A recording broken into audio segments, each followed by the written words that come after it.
Bismillahirrahmanirrahim. Assalamualaikum warahmatullahi wabarakatuh. Hari ini kita akan melanjutkan ya perkuliahan kita untuk presentasi 2 kelompok ya.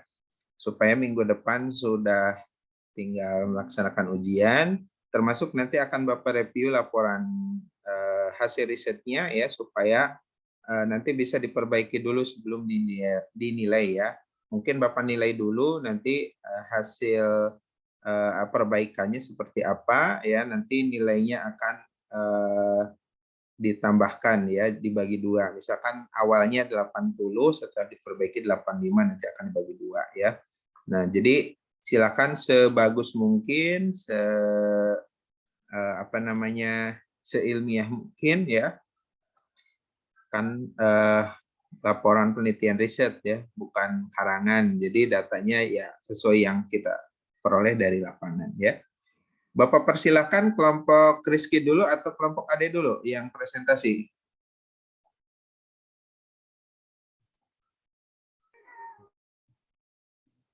Halo Dek, kelompok Ade dulu atau Rizky dulu? Boleh Pak, tapi lagi nungguin satu orang lagi belum masuk. Oh oke. Oke, udah ini. Siap. Barangkali Rizky dulu nih. Ini ada dua Rizky nih, Rizky Muhammad. Sudah siapa? Siapa? Oke, baik. Yang akan share screen-nya Rizky Samsil, Pak. Oh, oke. Bapak jadikan co-host ya. Yang ini, Pak. Oh, yang ini. Oke. Baik, Bapak persilakan untuk memimpin presentasi ya. Untuk tanya jawabnya silakan nanti diatur ya teknisnya.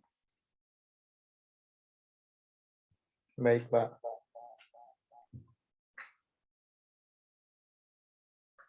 Sudah terlihat teman-teman? Sudah deh.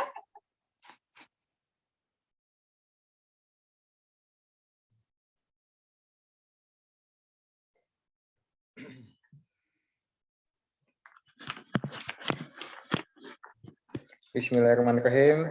Assalamualaikum warahmatullahi wabarakatuh. Waalaikumsalam warahmatullahi wabarakatuh. Waalaikumsalam. Teman-teman, kami dari kelompok 8 mengenai penelitian yaitu dengan judul Monitoring dan Upaya Konservasi Biodiversitas Herpetofauna di Kota Cirebon dalam studi kasus yaitu Kecamatan Harjamukti dan Kecamatan Kesambi.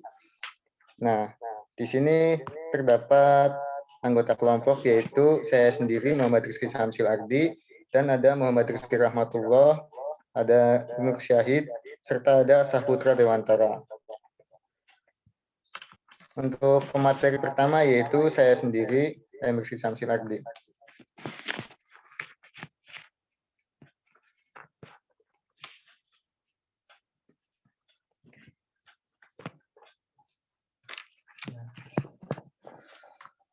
Kota Cirebon merupakan salah satu kota madya yang terletak di Provinsi Jawa Barat.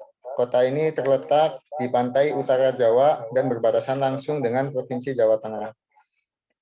Kota Cirebon merupakan kota yang tergolong kota modern dengan jumlah penduduk yang padat serta daerah terbuka, hijau yang semakin sedikit, dan kondisi wilayahnya mayoritas adalah dataran rendah dan pantai.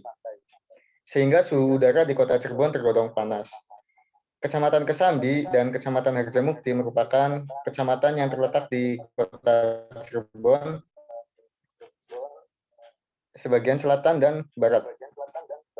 Kedua kecamatan tersebut merupakan kecamatan yang masih memiliki kawasan terbuka hijau yang masih agak banyak, apalagi di sekitar Kecamatan Harjamukti yang bagian selatan wilayahnya dataran tinggi. Herpetofauna merupakan jenis fauna yang terdiri atas hewan melata seperti amfibi dan reptil. Umumnya jenis fauna ini sering ditemukan di sekitar lingkungan rumah yang masih asri, karena sebagian besar herpetofauna menyukai udara yang lembab. Keberadaan spesies herpetofauna ini di Kota Cirebon, khususnya Kecamatan Kesambi dan Harjamukti, perlu adanya perhatian, sementara penelitian mengenai spesies ini belum banyak diungkap. Oleh karena itu, perlu dilakukan penelitian mengenai spesies herpetofauna tersebut sebagai salah satu upaya preventif dalam melindungi keanekaragaman hayati di Kota Cirebon, khususnya di Kecamatan Kesambi dan Harjamukti ini. Materi yang akan disampaikan yaitu mengenai tujuan penelitian, metode penelitian, serta hasil penelitian dan program konservasi yang akan diajukan. Selanjutnya yaitu akan dijelaskan oleh Saputra Dewantara. Saputra Dewantara, dipersilakan. Baik, terima kasih kepada moderator yaitu Rizky Samsil. Tujuan penelitian pada penelitian kali ini adalah untuk mengidentifikasi populasi herpetofauna dalam wilayah Harjamukti dan juga Kesambi, serta untuk melihat pola penyebarannya dalam wilayah Kesambi dan juga Harjamukti.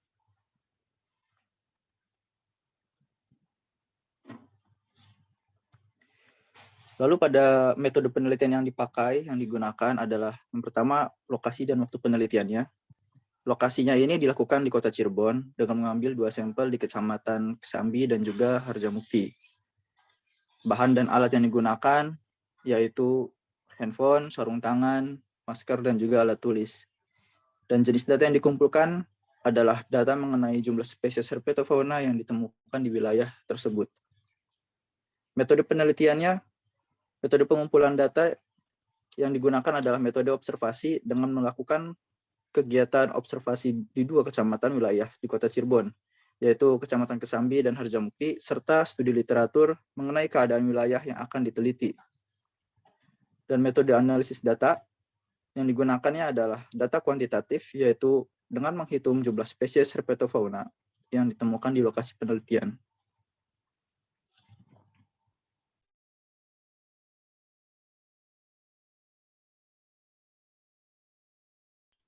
Baik, selanjutnya akan dijelaskan oleh Saudara Nur Syahid. Dipersilakan. Selanjutnya yaitu hasil penelitian. Berdasarkan penelitian yang telah dilakukan di Kota Cirebon, yaitu tepatnya di 2 kecamatan, yaitu Kecamatan Harjamukti dan Kecamatan Kesambi, didapatkan beberapa sampel jenis fauna herpetofauna sebagai berikut. Yang pertama ada bunglon taman dengan klasifikasi Kingdom Animalia, Phylum Chordata, kelas Reptilia, Ordo Suquamata, famili Agamidae, genus Clotes, spesies Calotes versicolor. Spesies ini ditemukan di Kelurahan Karyamula, Kecamatan Kesambi.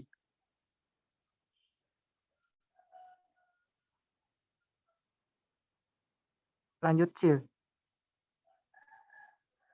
Yang kedua ada kadal kebun dengan klasifikasi Kingdom Animalia, Phylum Chordata, Subphylum Vertebrata, kelas Reptilia, Ordo Suquamata, subordo Lacerticilla, subfamili Mabuyinae, genus Eutopris, dan spesies Eutopris multifasciata. Spesies ini ditemukan di Kelurahan Sunyaragi, Kecamatan Kesambi, dan Kelurahan Kalijaga, Kecamatan Harjamukti.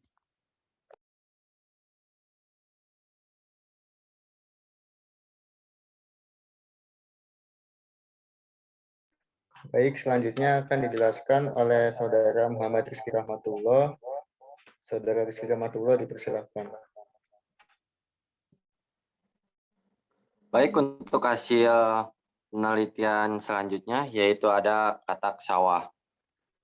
Di mana klasifikasinya ini ada dari kerajaan Mamalia, kemudian Phylum Chordata, kelas amfibia, dan ordo Aunura, lalu familinya Ranidae, dan genusnya Paria, lalu spesiesnya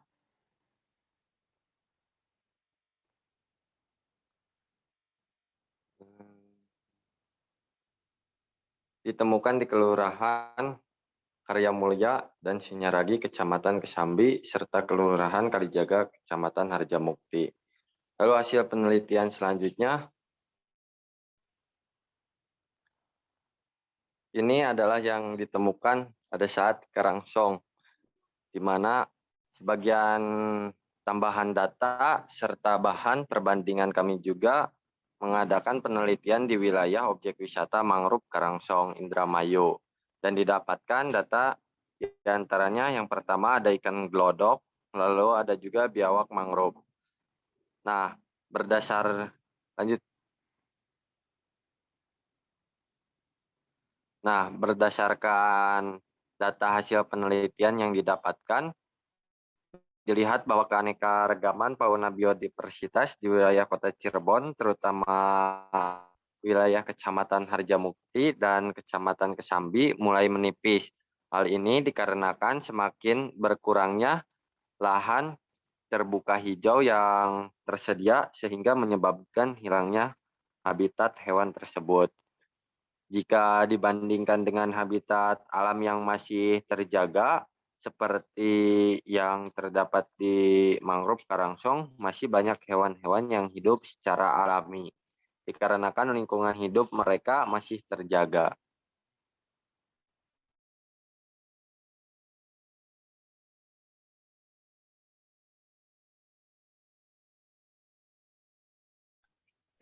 Program Baik. konservasinya apa ini?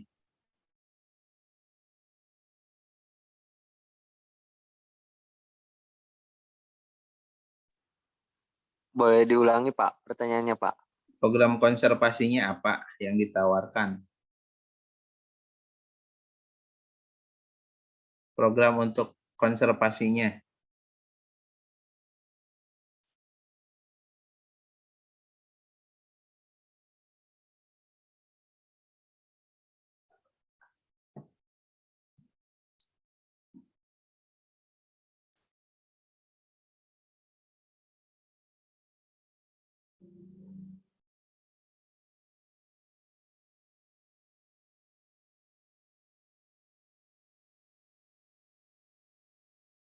Izin menjawab. Ini iya belum tercantum di PPT. Lupa, Pak. Jadi program konservasi yang diusulkan menurut kelompok kami yaitu dengan memberikan pendidikan konservasi herpetofauna melalui berbagai cara, antara lain yaitu penyuluhan bagi anak-anak sekolah dan masyarakat umum, baik secara langsung di kelas maupun melalui media lainnya, misalkan penyebaran poster dan leaflet ataupun yang lainnya. Pelatihan bagi guru maupun pelatihan khusus bagi peneliti muda mengenai metode penelitian herpetofauna tersebut, Pak.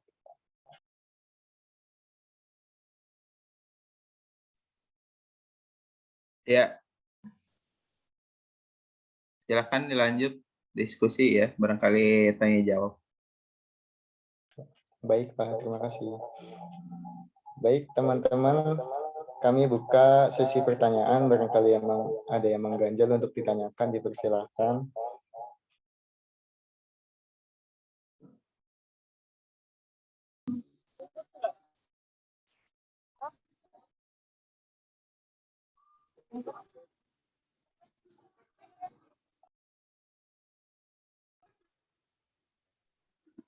Izin bertanya. Ya, baik, terima kasih Aura, dipersilakan. Tadi kan untuk upayanya itu kan lebih ke pendidikan ya, kayak sosialisasi ke para pelajar, terus penyebaran poster gitu ya. Kalau misalkan upaya sebagai peneliti, kalian yang sudah meneliti dengan apa sih melihat keadaan itu bagaimana upaya? Aku pengen lihat YouTube ini.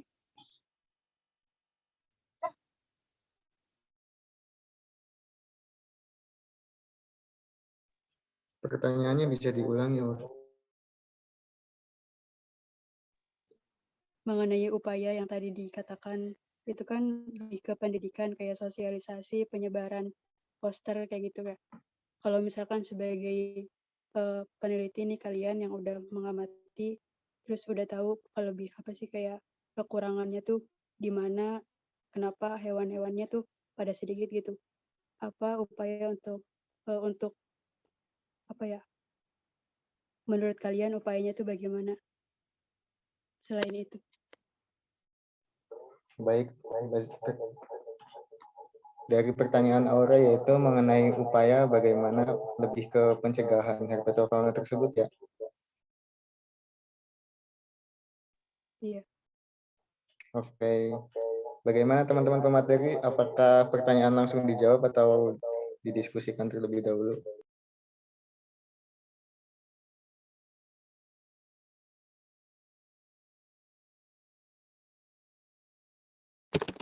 Langsung aja ya. Mungkin tadi tuh pertanyaannya tuh lebih ke arah bagaimana cara apa namanya tuh? Coba ulangi lagi, Put. Kayak ini tuh cara supaya herpetofauna itu tidak punah gitu. Solusinya, upayanya. Selain dari pendidikan atau sosialisasi yang disebutkan Samsil.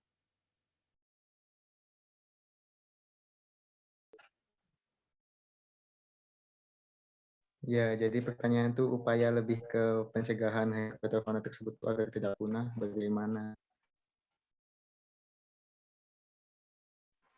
Oh, kayak penyuluhan kepada masyarakat, dan mungkin pada saat observasi itu kan terdapatnya di beberapa daerah dalam satu kecamatan itu.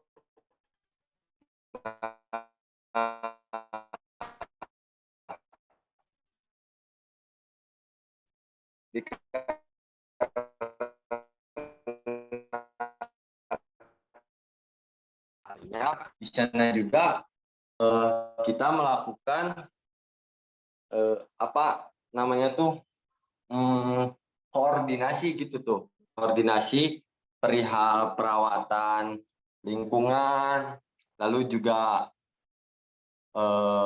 apa namanya tuh aktivitas-aktivitas yang berada di lingkungan, kayak misalkan yang suka merusak hutan dengan cara penebangan liar. Nah, hasil diskusinya, hasil perbincangan itu tuh nanti dikasih titik terang lewat solusi gitu tuh, sehingga nantinya masih tetap terjaga hewan-hewannya dan tidak ada kepunahan. Itu mungkin barangkali teman-teman kelompok saya yang lainnya mau menambahkan, boleh.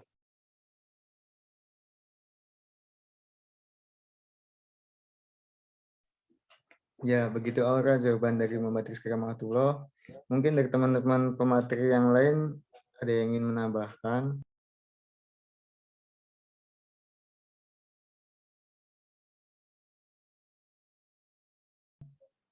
Ya, mungkin saya sedikit menambahkan ya jawaban dari Muhammad Rizky Rahmatullah. Jadi mengenai pencegahan kepunahan tersebut, yaitu yang pertama, hewan herpetofauna ini kan terdapat di pekarangan, lebih tepatnya di tempat yang lembab gitu ya.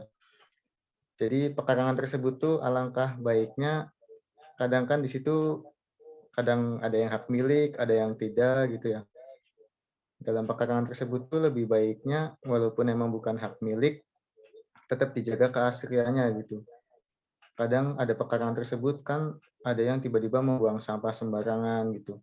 Nah, di tempat seperti itu tuh bisa diletakkan tulisan jangan buang sampah di sini. Dan bisa juga sosialisasi kepada masyarakat juga jangan buang sampah di sini karena bisa menyebabkan kepunahan hewan herpetofauna tersebut. Lalu ya seperti yang sudah dijelaskan oleh Muhammad Rizky Rahmatullah, yaitu jangan menebang pohon sembarangan, kecuali memang tumbuhan tersebut tuh udah mati, mungkin bisalah ditebang. Seperti itu.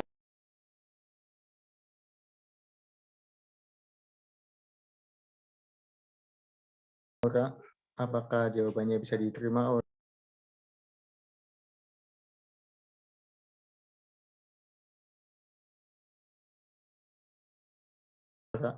Baik, terima kasih pemateri.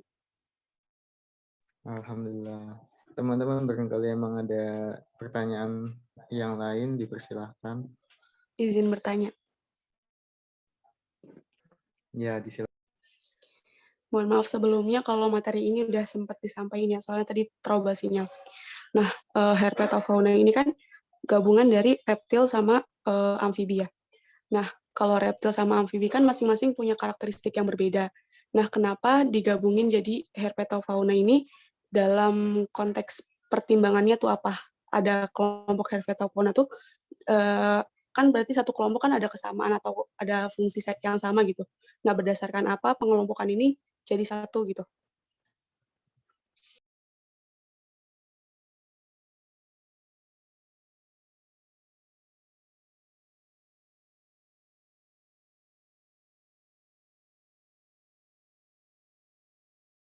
Silahkan Umaya.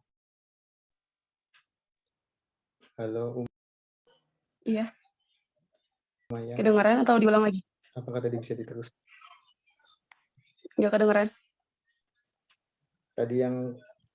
Tadi kalimat yang terakhir tuh.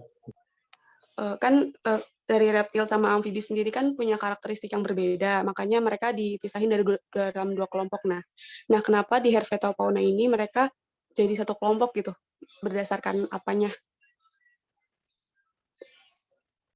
Nggak ada. Baik, terima kasih Umaya. Pertanyaan dari Umaya yaitu mengenai pengelompokan Herpetofauna. Kenapa pengelompokan tersebut tuh dikelompokkan menjadi reptil dan amfibi? Seperti itu, Maya. Iya, pokoknya kenapa di Herpetofauna ini bisa mencakup reptil dan amfibi? Berdasarkan apa? Kenapa nggak bisa mamalia dan lain-lain itu kenapa? Ya, baik. Terima kasih. Mangga pemateri, apakah bisa langsung dijawab?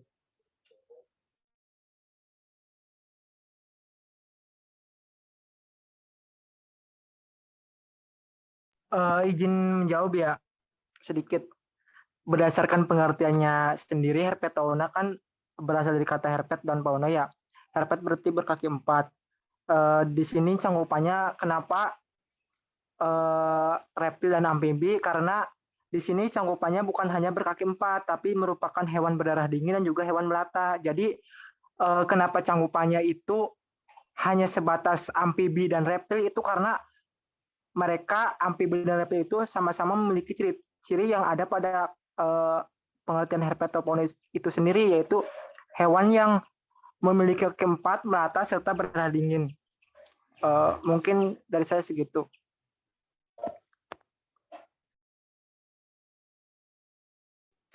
Ya, itu begitu Umaya jawaban dari pemateri. Apakah ada penyanggahan atau bisa diterima? Kalau berkaki 4 kan berarti kan ular itu kan kakinya udah mereduksi ya, atau udah udah bermodifikasi ular kan kakinya. Nah, burung juga kan berdarah dingin, terus juga awalnya kakinya 4. Itu kenapa nggak masuk Herpetofauna?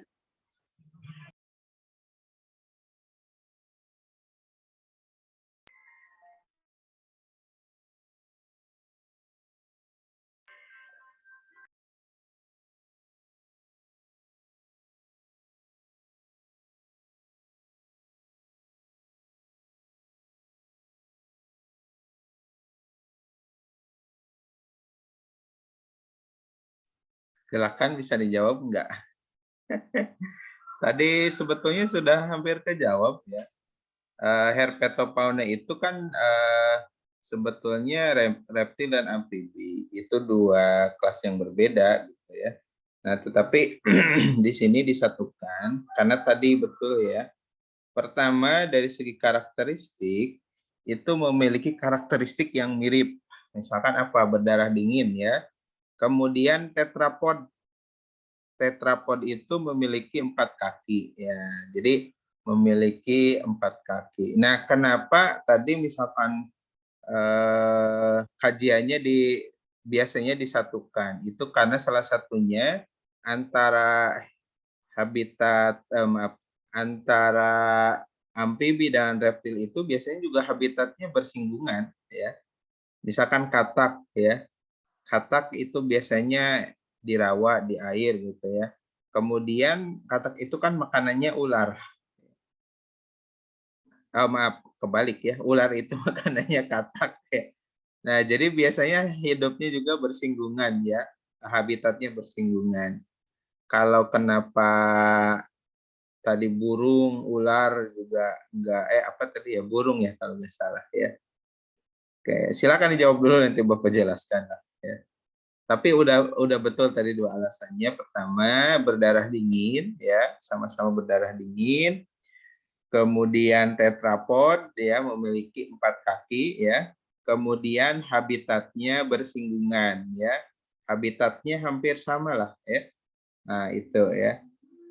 Kemudian sambil nyari jawaban ya, Bapak mau bertanya dulu ya, sambil nyari jawaban silahkan dicari jawabannya kenapa burung nggak masuk ke herpeto gitu ya. Nah, ini tadi kan hanya nemunya defisiat ya datanya ya. Datanya sangat kurang sekali. Masa hanya nemu 4 spesies ya. Ini Bapak iseng ya. Jadi sambil ini juga. Ini cicak itu juga kan masuk. Toke juga masuk ya. Toke, cicak ya. Kemudian ular. Itu kan masuk herpeto ya.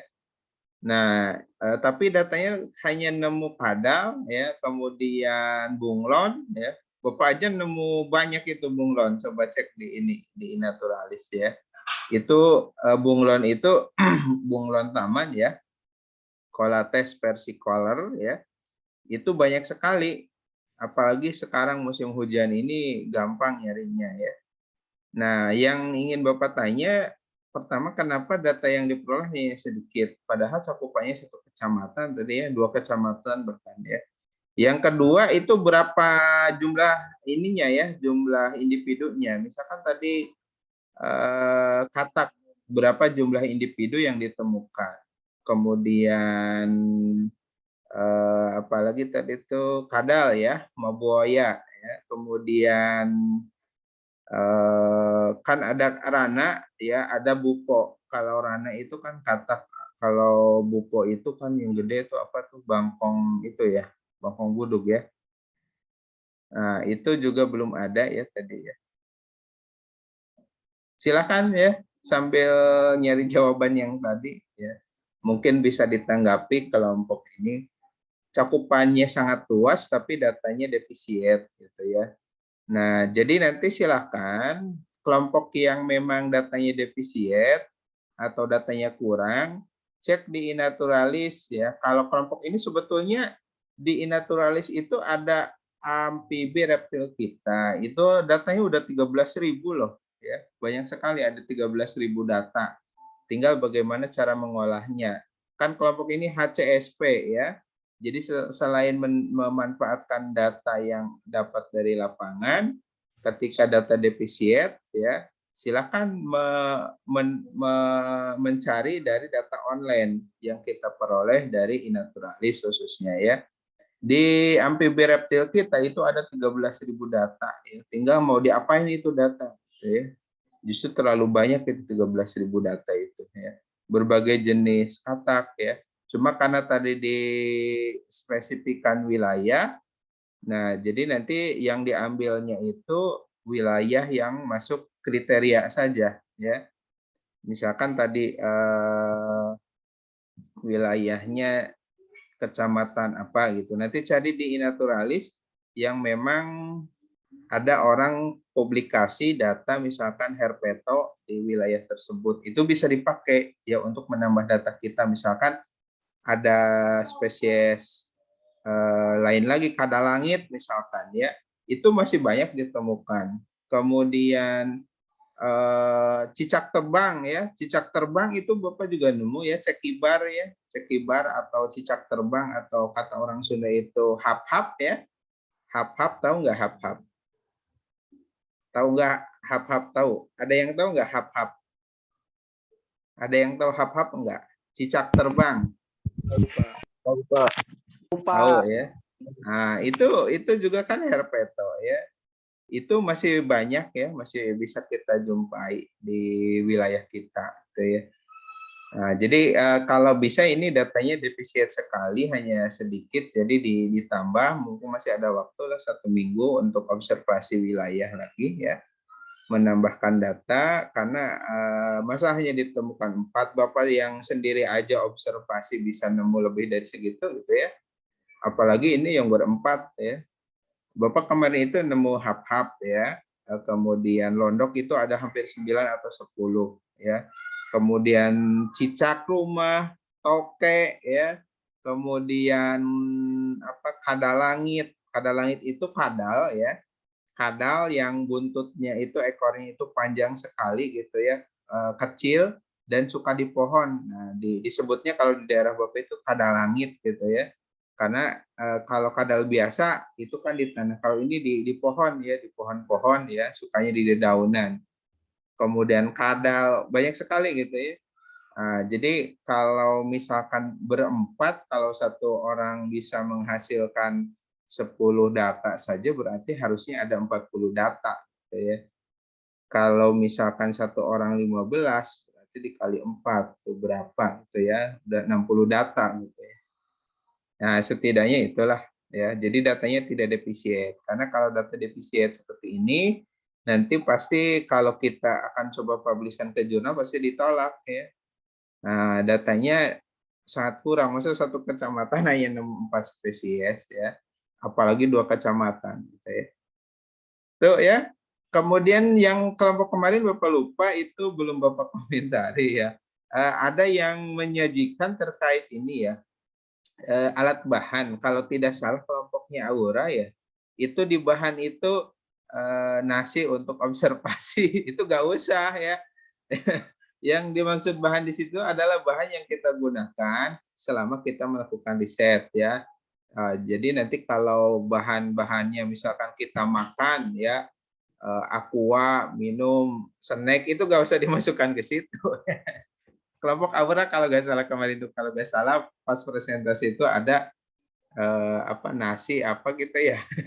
Itu nggak usah dimasukkan ya. Jadi yang dimaksud alat bahan di situ yang terkait langsung dengan kegiatan kita riset. Misalkan bahannya kita spesies yang kita temukan, kemudian kita masukkan ke alkohol untuk diawetkan. Nah, maka bahannya adalah alkohol. Kalau kita misalkan observasi perlu tiket, nggak usah itu bahan. Kemudian makan, misalkan kemarin itu Bapak kasih apa tuh makannya tuh? Rocket chicken, nggak usah masuk ke bahan ya. Nanti bahan rocket chicken gitu ya. Montoya, bukan ya. Itu mah ini aja ya, di luar riset kita ya.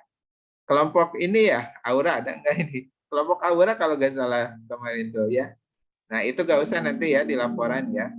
Jadi yang dimaksud di situ bahan itu ya bahan terkait dengan riset kita.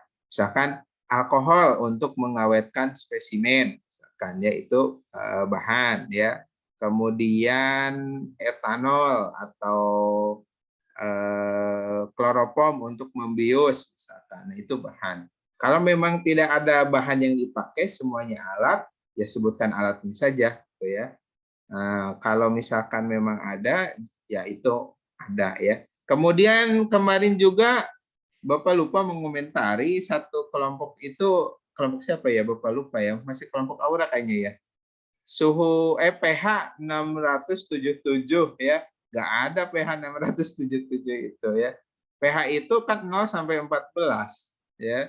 Itu berarti mungkin 6,77, 6,77 di ininya kelihatannya 677 ya. Mungkin di alat pengukurnya ya. Itu kemungkinan 6,77 gitu ya. Bukan 677 ya. Kan pH itu hanya 0 sampai 14 ya. Kalau di bawah 7 itu asam, di atas 7 itu basa.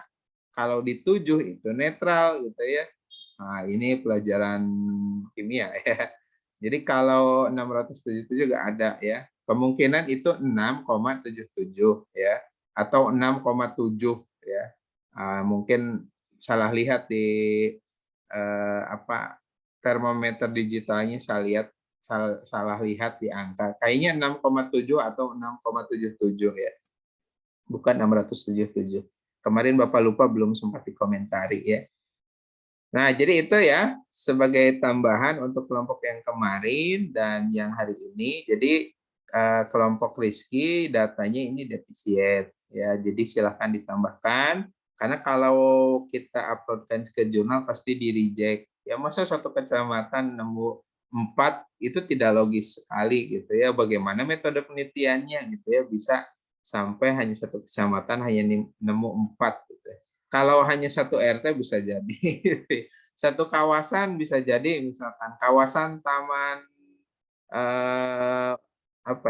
kalau di Majalengka ada kayak Taman Dirgantara gitu ya, tempat rekreasi gitu ya. Bisa jadi mungkin sedikit karena banyak aktivitas orang ya sehingga hewan itu merasa terganggu jadi jarang hidup di situ ya. Nah, kemudian terkait kepunahan, kalau menurut riset yang Bapak lakukan, Bapak itu riset kupu-kupu ya. Faktor yang paling utama itu ternyata kupu-kupu itu berkurang itu adalah lahannya. Lahannya yang semakin berkurang. Kupu-kupu itu kan senang untuk mengambil nektar ya. Nah, biasanya kan nektar itu ada di tanaman-tanaman yang berbunga. Tanaman-tanaman yang berbunganya ini semakin jarang ya. Karena orang mungkin beralih ke tanaman yang lain, misalkan kayak singkong. Singkong kan ada bunganya ya. Nah, biasanya ditanaminya jeruk. Dan jeruk itu salah satu tempat atau habitat juga tempat bertelurnya kupu-kupu. Tanaman jeruknya berkurang ya. Biasanya di pohon jeruk, pohon nangka, Belanda atau sirsak gitu ya. Nah, yang paling utama pertama itu habitatnya berkurang. Yang kedua ternyata pestisida loh ya. Bisa jadi ini herpeto berkurang juga salah satu faktornya pestisida. Kenapa pestisida? Ternyata pestisida ini kalau pada kupu-kupu itu biasanya mematikan ulat kupu-kupunya. Jadi ketika masih fase larva disemprot. Larva itu kan belum jadi ini ya, belum jadi kupu-kupu, masih fase telur ya, telur, larva ya, kemudian imago ya. Nah, ketika masih larva sudah disemprot, jadinya keburu mati ya. Jadi sebelum jadi ulat sudah mati ya. Ketika sudah jadi ulat disemprot lagi, jadinya mati ya. Sudah jadi ulat, menunggu proses metamorfosis jadi kupu-kupu, keburu disemprot, jadinya akhirnya mati. Jadi lama-kelamaan berkurang ya. Justru yang banyak itu ngengat. Ngengat dan kupu-kupu itu satu ini ya, disatukan ya dalam satu famili ya, ngengat dan kupu-kupu ya. Satu kelas ya. Ngengat kupu-kupu ya. Justru yang banyak itu ngengat ya. Nah, ngengat itu kalau kupu-kupu biasanya aktivitasnya siang. Kalau ngengat itu yang malam itu yang banyak ya. Kupu-kupu malam itu ngengat ya. Nah, itu justru yang banyak ya. Apalagi coba nanti main kalau ada orang pebedilan tuh ya. Nah, itu perkebunan bawang kan pakai lampu supaya hama-hamanya terutama ngengat itu pada nempel ke sana, tidak ke tanaman. Gitu ya. Silakan Ki, udah ketemu belum jawabannya? Kenapa burung tidak masuk ke herpeto? Ya, tadi pertanyaan siapa ya? Sudah Pak. Ya, silakan. Saya Parik, kamu Sil. Putra barangkali mau jawab. Tuh Nur Syahid mau jawab. Tadi tuh pertanyaannya, kenapa burung tidak masuk ke herpetofauna ya, Mai? Jadi kan tadi tuh udah dijelaskan ya, bahwa herpetofauna itu hewan yang memiliki darah dingin dan melata gitu. Dan lingkungan juga saling berkesinambungan. Pertanyaan Umay, kenapa burung tidak masuk ke herpetofauna, ini tuh sudah jelas, Mai, gitu. Burung kan bukan berdarah dingin, berdarah panas gitu. Burung kan berdarah panas gitu. Terus burung juga bukan hewan melata. Jadi sudah jelas bahwa burung ini tidak bisa dikategorikan sebagai hewan herpetofauna. Gitu. Ya, seperti itu Maya, jawaban dari pemateri apakah bisa diterima?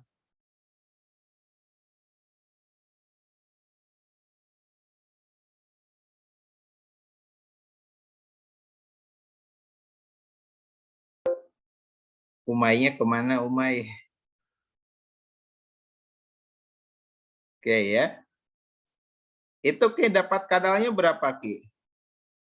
Ya, baik Pak. Itu umayahnya live kayaknya Pak. Oh gitu, Ya, jaringan mungkin. Izin menambahkan pertanyaan dari Bapak Pak mengenai data yang didapatkan yaitu hanya 4. Sebenarnya data yang kami peroleh itu bukan 4 aja sih Pak. Kalau misalkan berdasarkan kita melihat dan kita menemukan itu banyak sih Pak. Ada kadal, ada bunglon, dan bunglonnya juga bukan bunglon taman aja, ada bunglon yang agak kecil yang mirip bunglon taman. Kalau di desa saya mah biasanya bunglon Cina sih Pak. Terus apa ya, ada cicak, ada katak.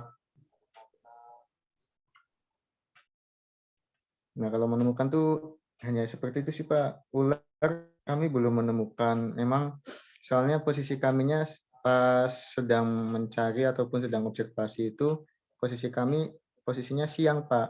Karena memang waktu kami untuk observasinya itu siang Pak. Jadi memang agak susah sih Pak mencari hewan pas siang-siang gitu Pak. Mengenai spesies yang didapatkan berapa, spesies bunglon di Taman Kesambi ditemukan sebanyak 15 spesies. Itu yang ditemukan sebanyak 15. Tetapi untuk yang tertangkap di dalam dokumentasi hanya 6, Pak. Di Harjamukti ditemukan sebanyak 20 spesies bunglon taman. Untuk yang tertangkap dokumentasi sebanyak 4. Lalu untuk spesies kadal di spesies kadal kebun di Kesambi ditemukan sebanyak 5. Untuk yang tertangkap dokumentasi hanya 2. Bukan Kesambi Pak, maaf Pak, di Harjamukti. Lalu di Harjamukti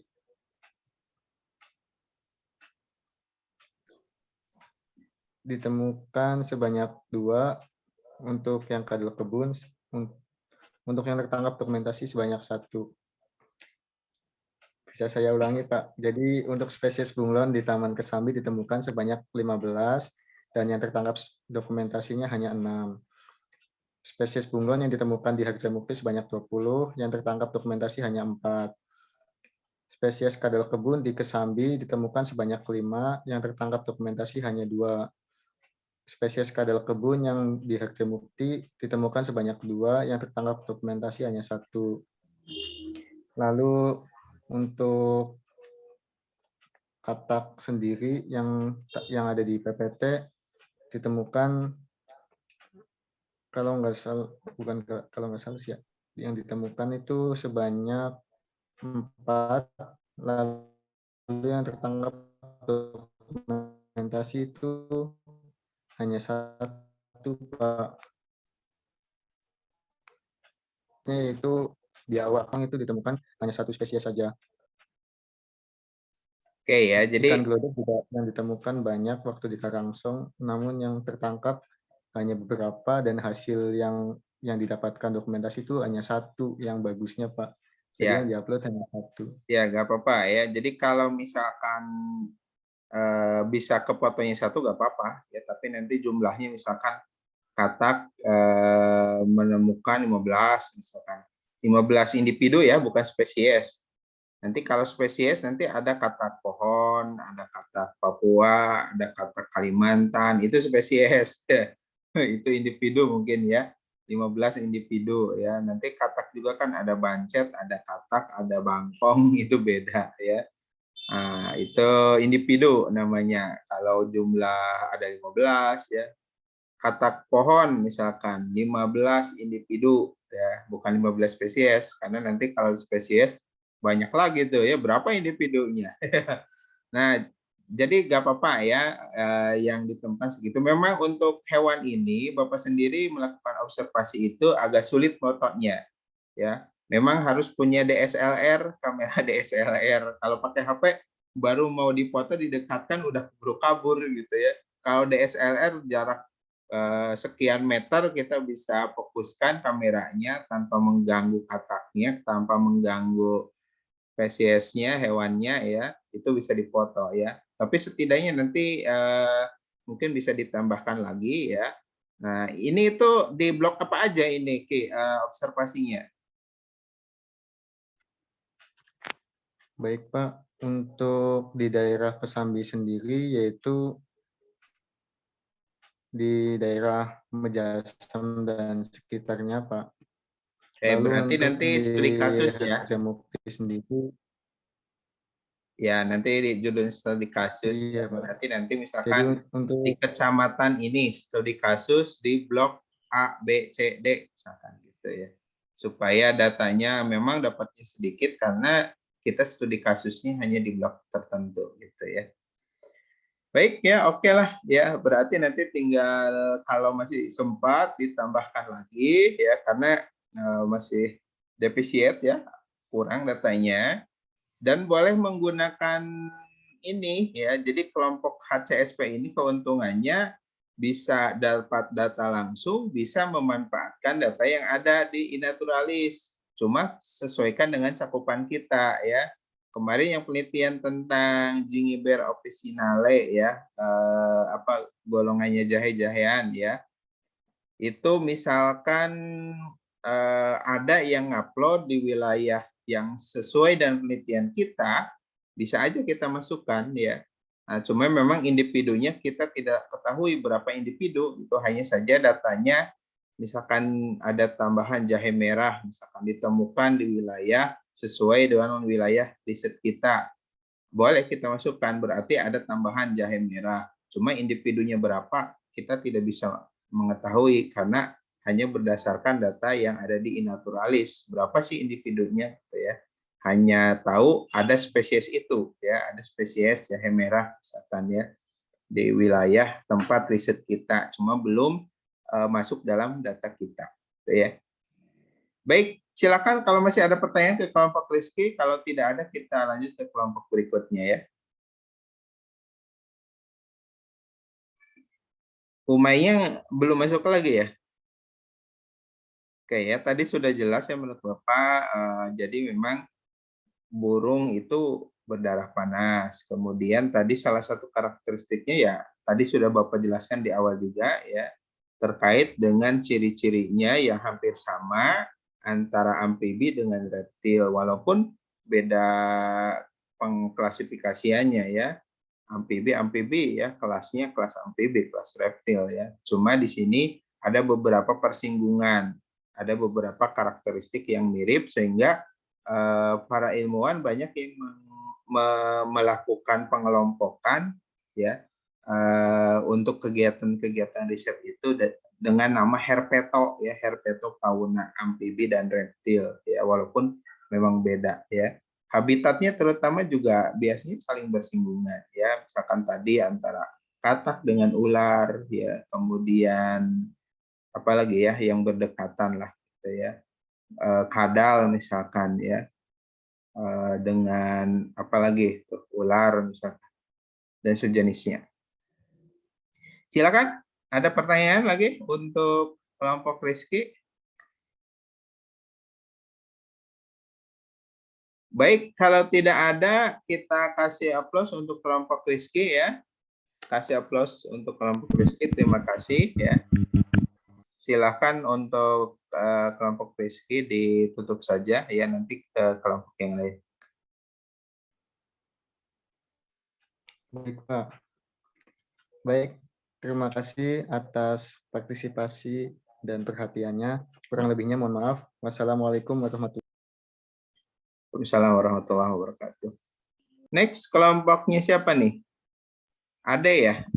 Ade, Pak. Tentang apa, Dek? Biodiversitas mangga, Pak. Oh ya, mangga mah enak lah, banyak. Silakan. Yang jadi co-hostnya Taufik, Pak. Oh, kok co-hostnya Taufik. Ntar Bapak jadikan co-host dulu. Muhammad Taufik ya? Iya, Pak. Oke. Sudah kelihatan belum ya share screen-nya? Punten. Warahmatullahi wabarakatuh. Assalamualaikum warahmatullahi wabarakatuh. PPT-nya belum muncul ya? Oh iya, ini.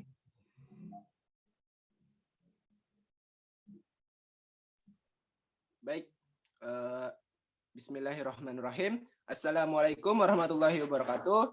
Perkenalkan kami dari kelompok 7 dengan anggota yaitu saya sendiri Muhammad Taufik selaku moderator, lalu ada Ade Muhammad Farhanuddin dan ada saudara Ahmad Busofa Salsabil dan juga Ade Sujati. Mohon maaf sebelumnya Pak, untuk Kak Ade Sujati tidak ada kabar, untuk udah coba di chat, cuman mungkin ada keperluan mendadak atau bagaimana Pak? Oh iya, nggak apa-apa ya. Lanjut aja yang ada. Baik, di sini kami akan membahas tentang identifikasi biodiversitas berbagai jenis kultivar mangga atau Mangifera indica. Nah, studi kasus ini di Kelurahan Kalijaga sebagai upaya konservasi. Baik, langsung saja pemateri pertama yaitu saya sendiri yang akan menjelaskan latar belakang, tujuan penelitian, dan juga manfaat penelitian ya. Nah, latar belakang dari penelitian ini yaitu Kota Cirebon kan ini adalah kota yang berada di kawasan Jawa Barat ya. Nah, Kota Cirebon ini terletak di pesisir pantai utara Jawa Barat. Meski termasuk ke dalam wilayah pesisir, namun Kota Cirebon ini memiliki keanekaragaman hayati yang sangat tinggi. Sepanjang jalan Kota Cirebon akan terlihat banyak sekali aneka tanaman yang ditanam, baik oleh pemerintah kota, lembaga masyarakat, ataupun oleh perorangan. Banyak skala jenis tanaman dapat dijumpai di Kota Cirebon, baik itu tanaman rindang, tanaman hias, tanaman obat, ataupun tanaman buah-buahan. Salah satunya yaitu mangga ya, atau Mangifera indica ini. Mangga atau Mangifera indica ini menjadi salah satu buah yang disukai dan memiliki banyak kultivar. Nah, termasuk ke dalam famili mangga ini termasuk dalam famili Anacardiaceae dan merupakan satu dari 62 ya, Pak. Dan merupakan salah satu dari 62 spesies dan keluarga Anardiaceae yang dapat dimakan. Nah, buah mangga ini merupakan tanaman buah yang potensial dikembangkan karena mempunyai tingkat keanekaragaman genetik yang tinggi. Dalam bidang permuliaan tanaman, buah mangga belum banyak dikembangkan. Kesulitan yang dihadapi dalam pemuliaan buah mangga adalah sedikit jumlahnya plasma nutfah yang diperoleh, sifat panikula, dan buah yang kompleks. Tingkat kesuksesan yang rendah dalam penyerbukan.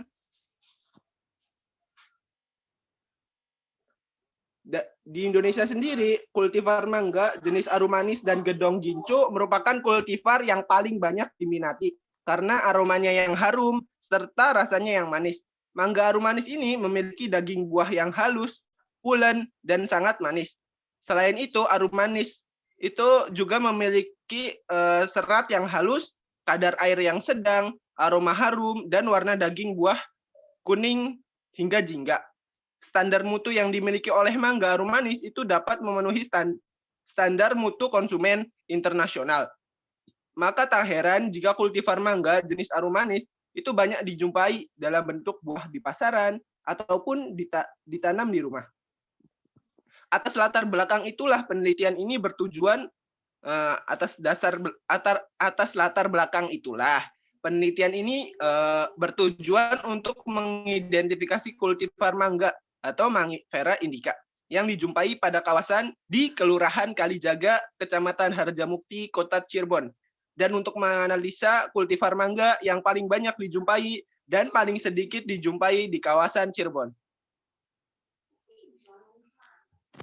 Baik, selanjutnya tujuan penelitian kami itu yaitu ada dua ya, yaitu pertama-tama mengidentifikasi kultivar mangga atau Mangifera indica yang dijumpai di kawasan Kelurahan Kalijaga, Kecamatan Harjamukti, Kota Cirebon. Lalu ada tujuan kedua yaitu menganalisa kultivar yang paling banyak dan paling sedikit dijumpai di kawasan Kelurahan Kalijaga, Kecamatan Harjamukti, Kota Cirebon. Lalu di sini manfaat penelitian dari penelitian kami ini yaitu hasil dari penelitian ini itu diharapkan dapat memberikan informasi kepada para pembaca mengenai biodiversitas tumbuhan mangga atau Mangifera indica ini. Nah, berdasarkan keanekaragaman jenis atau kultivar buah mangga tersebut, baik kepentingannya ataupun manfaatnya. Selain itu, penulis juga berharap dengan adanya hasil penelitian ini mampu memberikan kesadaran masyarakat betapa pentingnya menjaga keanekaragaman hayati di suatu wilayah. Baik, selanjutnya yang akan menjelaskan materi ini, memaparkan materi selanjutnya, yaitu kepada Saudara Ade. Kepadanya kami persilahkan. Baik, terima kasih pemateri. Saya sebagai pemateri, terima kasih moderator. Saya sebagai pemateri kedua, saya Ade Muhammad Farhanudin, ingin menjelaskan mengenai rumusan masalah, metode penelitian, dan alat dan bahan. Rumusan masalah yang kelompok kami buat adalah ada 3 bagian. Yang pertama, bagaimanakah keanekaragaman tumbuhan mangga atau Mangifera indica L di kawasan Kelurahan Kalijaga, Kecamatan Harjamukti, Kota Cirebon.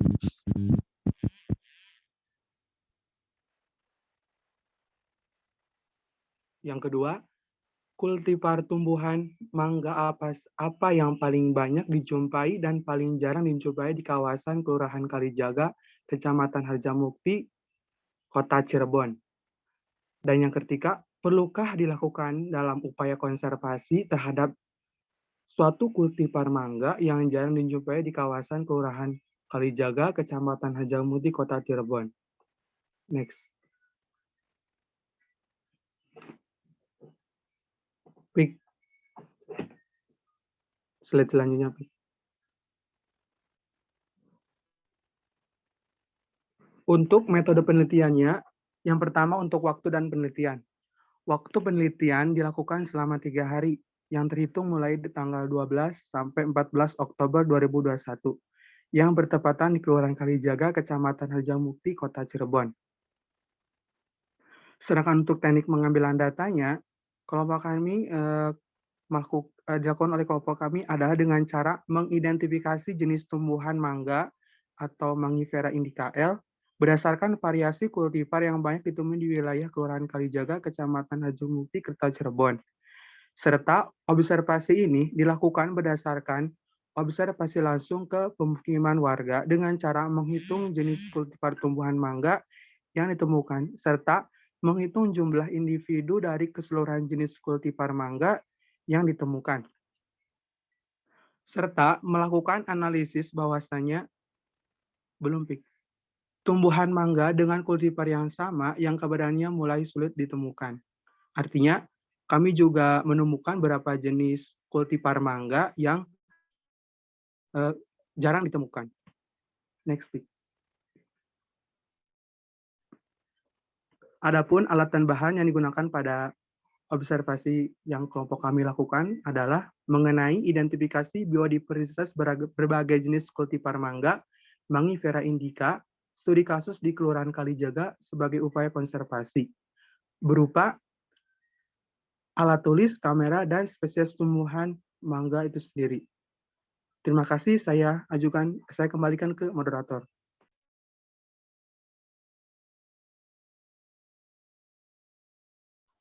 Baik, pemateri selanjutnya yaitu Ahmad Mustafa Salsabil. Kepadanya kami persilahkan.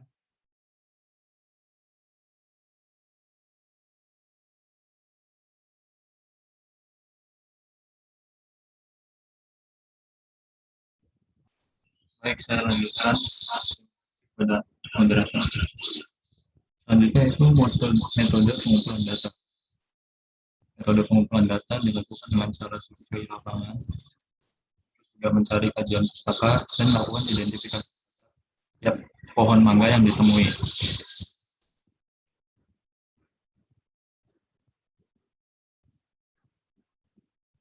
Yang pertama ada metode melalui studi literatur. Studi literatur dilakukan untuk mengumpulkan data yang tidak dapat diperoleh dari hasil penelitian lapangan berupa informasi morfologi secara spesifik, manfaat, dan lain-lain. Adapun metode pengumpulan data ini dilakukan dengan cara mencari referensi yang relevan, sumber dari jurnal, artikel, atau buku. Selanjutnya metode observasi atau terjun langsung ke lapangan. Pada penelitian ini merupakan metode penelitian yang utama, yaitu dengan cara melakukan pengamatan langsung di wilayah Kelurahan Kalijaga, Kecamatan Harjamukti, Kota Cirebon, dengan luas wilayah 4,25 km persegi, dengan cakupan wilayah utara berbatasan dengan Kelurahan Kecapi, sebelah selatan berbatasan dengan Kelurahan Margasunya, sebelah barat berbatasan dengan Kelurahan Harjamukti, dan sebelah timur berbatasan dengan Kelurahan Larangan. Selanjutnya itu kita melakukan identifikasi individu pohon yang ditemui. Identifikasi jenis dilakukan dengan mengamati bentuk buah, daun, dan aroma baik dari daun atau buahnya. Serta dilakukan juga interview atau bertanya langsung kepada pemilik pohon dengan menanyakan jenis pohon mangga yang ditanam. Berikut merupakan hasil penelitian jumlah tiap individu pohon masing-masing kultivar mangga yang kami temui di wilayah Kelurahan Kalijaga, Kelurahan Kalijaga, Kecamatan Harjamukti. Yang pertama itu yang paling tinggi yaitu mangga aromanis dengan 92 individu pohon. Ini ada banyak dikarenakan juga di Kelurahan Kalijaga ini terdapat perkebunan mangga aromanis. Kemudian ada mangga golek yang banyak ditanam di perumahan-perumahan di wilayah Kalijaga Harjamukti. Total ditemukan sebanyak 53 individu pohon. Kemudian ada mangga cengkir sebanyak 40 individu. Kemudian ada mangga gedong sebanyak 32 individu pohon. Terus ada mangga apel sebanyak 28 pohon. Terus juga ada mangga podang sebanyak 25 pohon. Ada mangga madu sebanyak 17. Terus kemudian ada mangga gedong gincu sebanyak 8. Mangga kelapa sebanyak 7 dan mangga irwin sebanyak 2 pohon.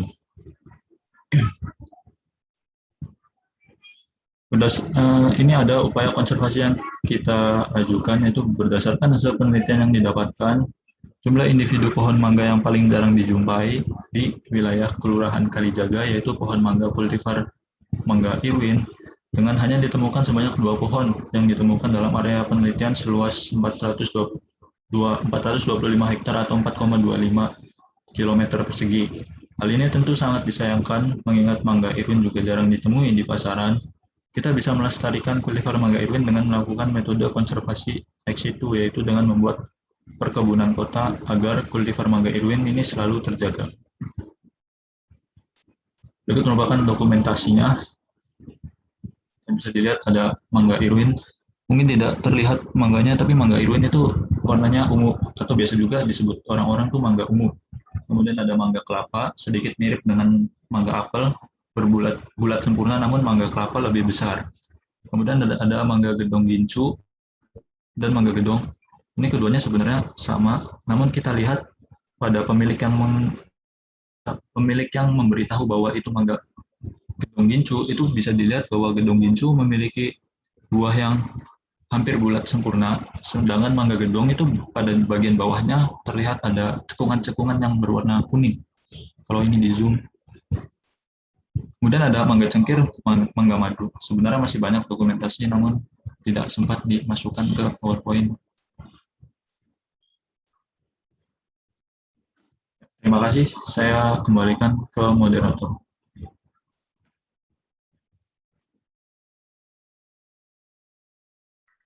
Baik, terima kasih. Mungkin sekarang masuk ke sesi tanya jawab ya. Barangkali teman-teman ada yang dibingungkan dari presentasi kami atau ingin bertanya, kepadanya kami persilahkan.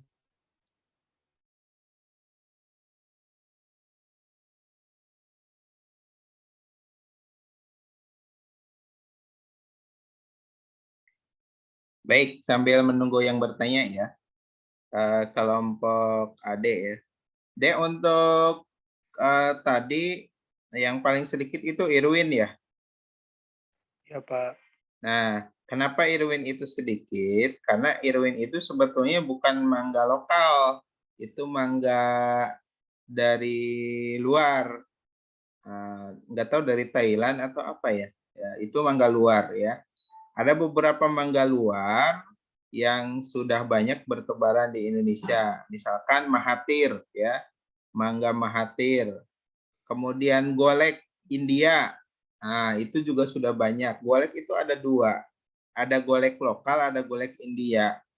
Nah, itu kalau golek lokal itu seperti buah golek India, cuma ukurannya lebih kecil ya. Mirip dengan golek India tapi ukurannya lebih kecil. Kayaknya yang banyak ditanam itu adalah golek India itu ya, bukan golek lokal. Kemudian mangga cokanan, nah itu juga dari luar ya.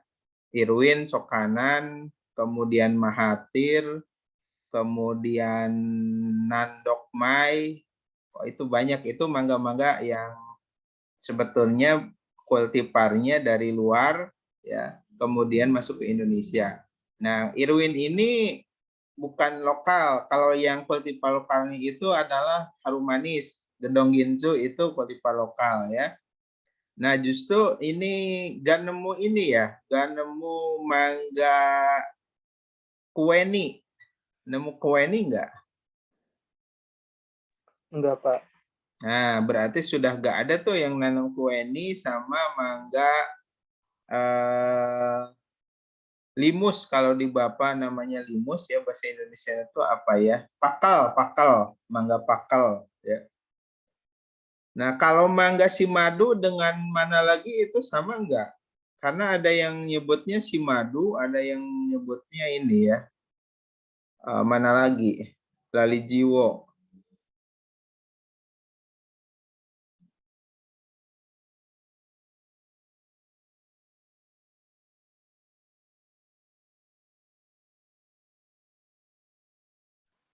Kenapa? Itu mangga madu itu mangga lali jiwo atau beda spesies, beda kultivar? Sama, Pak, mungkin cuma beda penamaannya aja di tiap daerah. Oke ya. Nah, berarti sebetulnya yang jarang Irwin jarang itu karena memang spesies luar ya. Nah, yang lokalnya itu kayak kueni gitu ya. Nah, di Bapak itu Bapak kemarin coba observasi ternyata masih menemukan mangga ini apa namanya? Mangga di Bapak disebutnya mangga ceples. Tahu mangga ceples enggak? Mangga ceples. Mangga ceples ini enggak tahu ya bahasa Indonesianya apa ya di daerah Bapak disebutnya mangga ceples ya. Mangga ceples ini mangganya kecil-kecil kayak apel Malang kecil-kecil. Kemudian banyak tapi asam. Sudah matang juga asam, banyak jarotnya ya. Nah, ini masih ada 2 pohon Bapak nemu di daerah Bapak ya. Kirain sudah punah itu ya karena memang asam ya, nilai ekonominya kayak kurang memiliki nilai ekonomi yang bagus sehingga kurang orang jarang yang nanam ya. Cuma tidak tahu nama Indonesianya apa ya, namanya mangga ceples ya. Itu kecil ya, kemudian asam ya. Nah, yang sudah jarang itu kalau kemarin Bapak juga sambil observasi semua ya. Jadi ingin tahu data realnya. Termasuk ini tadi yang kelompok herpeto, ini Bapak menemukan fenomena yang unik ya. Fenomena unik itu adalah londok taman ya atau Colates versicolor ya. Itu kenapa jumlahnya sangat banyak ya. Nah, berarti predatornya nggak ada itu. Nah, nggak tahu tuh hasil observasi Rizky sama nggak tuh, banyak sekali bahkan di sekolah pinggir rumah Bapak itu ada tempat main anak-anak itu sampai ditemukan 6, ditemukan londok taman 6 gitu ya. Di depan rumah dan belakang rumah Bapak juga ada sekitar, di depan rumah itu ada sekitar 2 ya. Di belakang ada sekitar 6 ya. Mungkin ada sekitar 8 sampai 10 individu gitu ya, londok taman ya. Nah, ini artinya predator londok taman ini tidak ada ya. Predatornya apa ya? Berarti ada ketidakseimbangan ekosistem tuh ya. Nah, sudah ada ketidakseimbangan ekosistem di mana jumlah londok itu banyak ya. Nah, satu sisi bagus karena londok itu makannya serangga termasuk serangga hama gitu ya, itu dimakan sama itu. Tapi di sisi lain semakin banyak londok taman menunjukkan predator londoknya itu nggak ada gitu ya. Nah, predatornya itu apa? Bisa jadi predatornya itu ular ya, ular pohon atau ular lah, semua jenis ular gitu ya. Nah, atau apa, ada fenomena apa gitu ya. Ini banyak sekali. Coba aja kamu iseng-iseng observasi sekitar rumah ya. Itu pasti sering menemukan londok taman ya. Nah, berarti ada fenomena apa ya? Berarti ada ketidakseimbangan ekosistem. Ada kemungkinan menurut dugaan Bapak sih predatornya memang sudah jarang gitu ya. Predator londoknya jarang sehingga populasinya sangat banyak gitu ya. Kemudian ada mangga Indramayu itu mangga apa ya? Cengkir ya Indramayu itu ya? Dek, ada cengkir ya tadi ya? masih banyak ya. Nah, kalau Irwin memang masalahnya bukan karena masyarakat itu tidak mau tanam, karena ini spesiesnya mangga dari luar, dan Bapak pernah coba cari-cari di Shopee itu mahal, masih mahal bibitnya itu di kisaran yang udah agak besar tuh 80 sampai 100, bahkan ada yang lebih.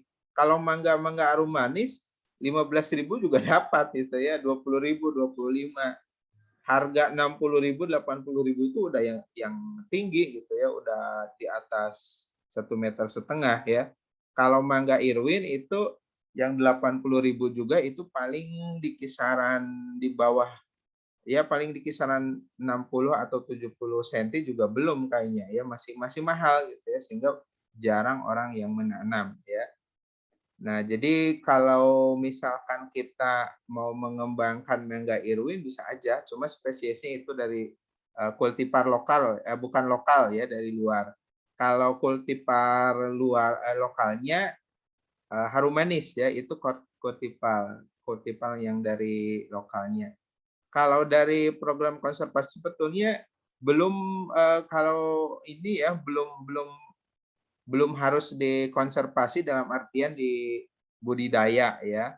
Nah, mungkin bisa juga nanti programnya pemanfaatannya bagaimana, karena konservasi itu kan pemanfaatan secara lestari ya. Jadi bisa aja program konservasinya bagaimana pemanfaatan mangga supaya memiliki nilai yang lebih ekonomis ya.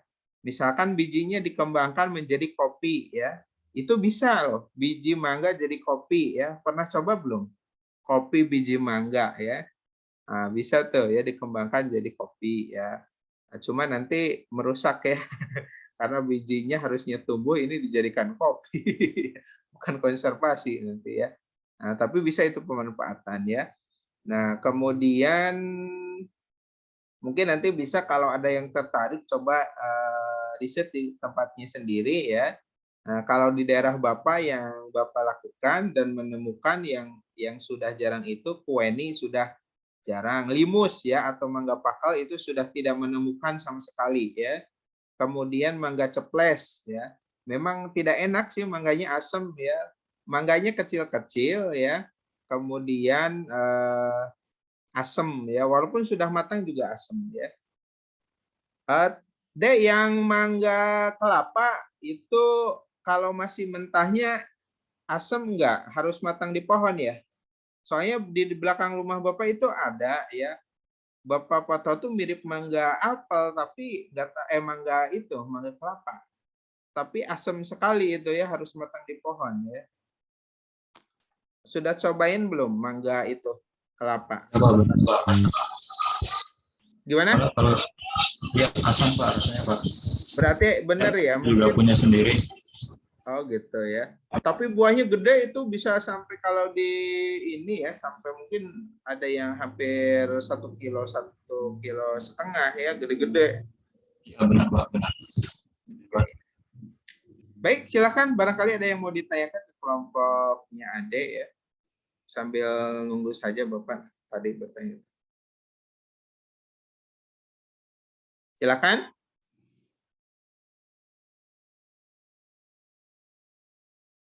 Ada yang mau bertanya ke kelompok Ade ya?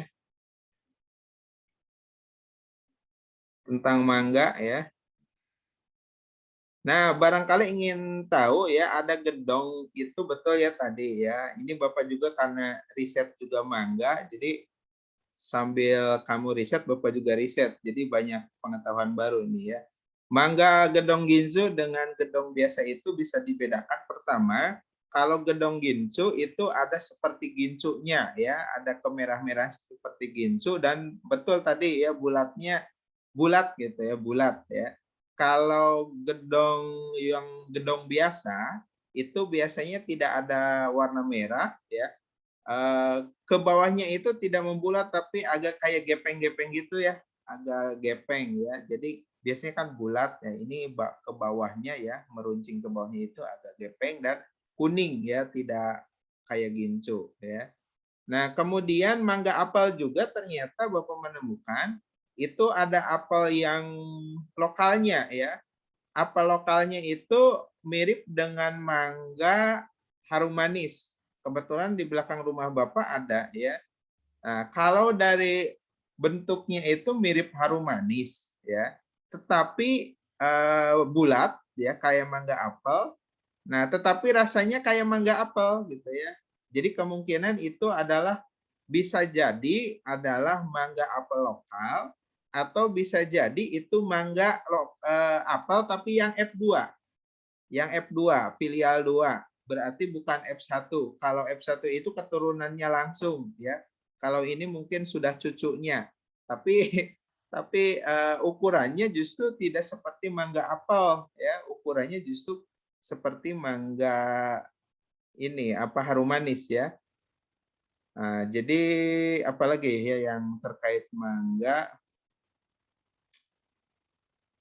Oke ya, nanti Bapak coba kirim ada beberapa gambar mangga yang mungkin kamu juga tahu itu spesies mangga apa ya. Bapak awalnya tertarik ya, unik ya, ingin tahu rasanya jadi beli ya. Nah, itu mangganya sepertinya bukan dari lokal ya, tapi mangga luar. Silakan kalau ada pertanyaan ke kelompoknya Ade.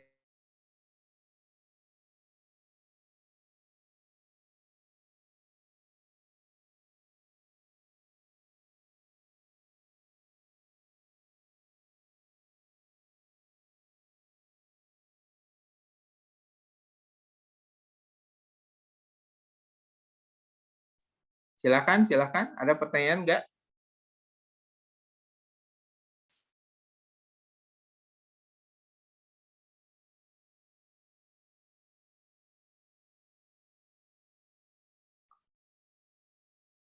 Sepertinya enggak ada ya, Dek.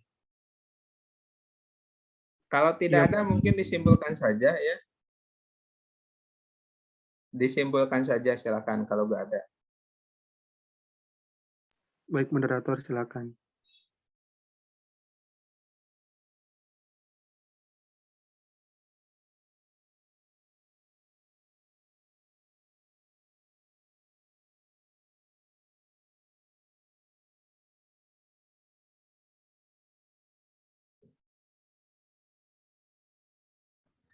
Baik, berdasarkan tujuan penelitian kami, maka dapat disimpulkan bahwa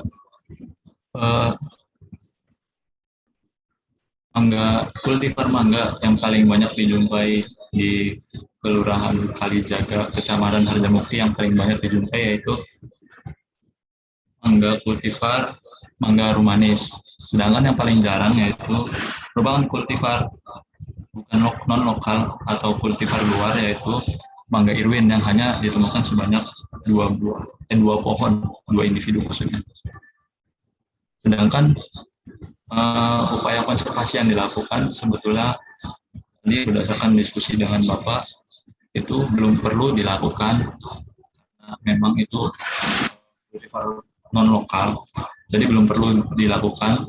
Namun bisa dengan dilakukan pemanfaatan yang lebih lanjut seperti tadi dicontohkan yaitu bijinya yang mungkin dapat dijadikan sebagai kopi.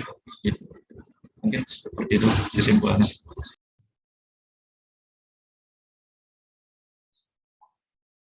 Baik, kalau memang tidak ada pertanyaan ya, ini tolong untuk nilai presentasinya ya diisi ya.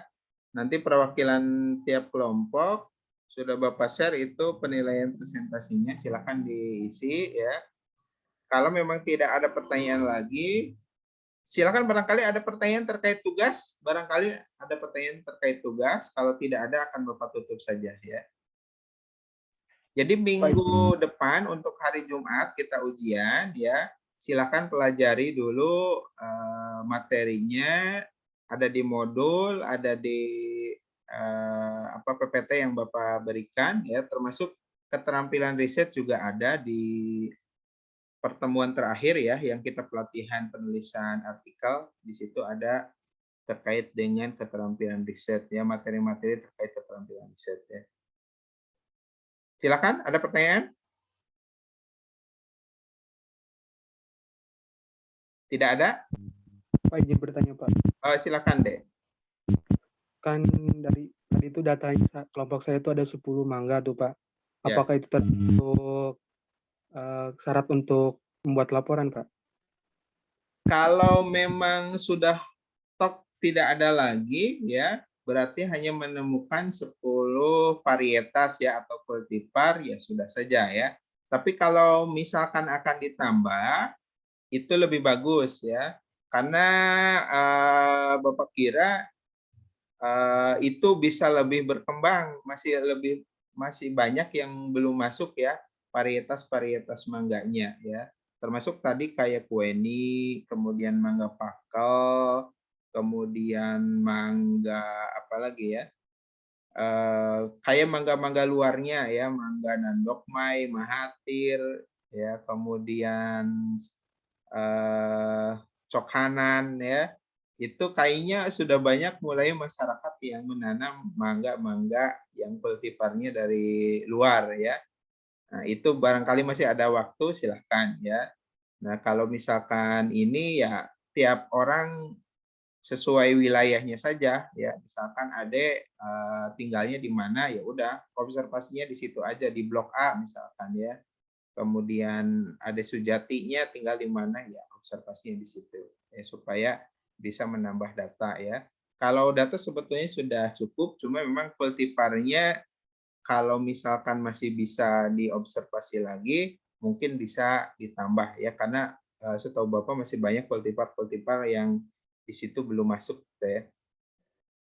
Itu ya, Dek. Sesuaikan aja, kalau masih memungkinkan silahkan ya. Baik Pak, terima kasih. Berarti disesuaikan aja Pak ya, sesuai Ya. dengan. Nah, kalau bisa seperti ini, memoto mangganya ya, Dek. Ini Bapak kirim contohnya. Jadi mangga ya, backgroundnya itu hitam. Jadi semuanya gini. Kalau ingin dipoto ya, jadi untuk citizen scientist ini teknik cara memoto spesimen ya, ini untuk semuanya ya. Pertama harus ada background. Jadi misalkan kamu ingin dipoto nih daunnya ya, backgroundnya adalah warna hitam. Backgroundnya warna hitam ya. Jadi nanti cari yang kira-kira bisa background warna hitam, apakah pakai kerudung atau apa gitu ya. Yang kira-kira backgroundnya hitam, di sampingnya penggaris. Nah, ini Bapak kirimkan contohnya, ngirim di grup ya. Itu cara moto gambar, memoto mangga contohnya ya. Nah, jadi nanti backgroundnya hitam, kemudian taruh penggaris ya. Kalau misalkan Pak tidak punya background hitamnya ya, nah, ya sudah seadanya aja. Yang penting kalau ada penggaris di sampingnya penggaris supaya ketahuan. Oh ini ukurannya, ini kan bisa dilihat nih ukuran mangganya nih hampir 15 cm ya, hampir 15 cm ukuran mangganya ya. Jadi sangat bukan besar ya, panjang ya. Nah, seperti itu caranya ya. Jadi kalaupun daun misalkan ataupun serangga ya. Nah, ini Bapak coba berikan contoh kupu-kupu ya. Nah, itu seperti itu ya teknis memotonya ya. Kalau kayak kupu-kupu sebetulnya ada tempatnya ya, ada tempatnya. Jadi kalau tidak ingin dimatikan kupu-kupunya, masukkan ke tempat itu ya, seperti kotak gitu ya, nanti sayapnya bisa direntangkan ya, nanti bisa kita foto ya, cuma ribet lah harus beli ya, nggak apa-apa, seadanya saja, tinggal diberikan background gitu ya. Nah, cara teknik memotonya sebenarnya seperti itu ya. Oke, coba nanti Bapak kirimlah contoh ininya ya. Seperti itu ya. Gitu ya, Ki. Yang lain ada lagi sebelum Bapak tutup?